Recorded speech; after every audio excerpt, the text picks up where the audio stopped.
Նիկոլ Փաշինյանը ձգտում է այս ճանապարհով երկրում հաստատել մեկ անձի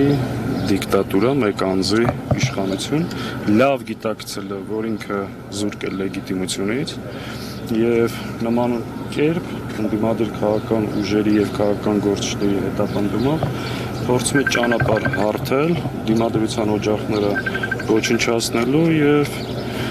իր դրսի գործընկերներին տրված խոստումները իրականացնելու։ Եվ իհարկե, եթե ուժները հերիքի, եթե կարողանան հաղթահարել այս ձեռնարկությունները, առաջիկայում այս չոքելու է այլ քաղաքական ուժերի դուռը ու առհասարակ ազգային մտածողություն ունեցող մարդը Հայաստանում հետապնդվելու է։ Ով չի սպասարկում թուրք-ադրբեջանական օրակարգ, ինքը հետապնդվելու է։ Այն գործարարը,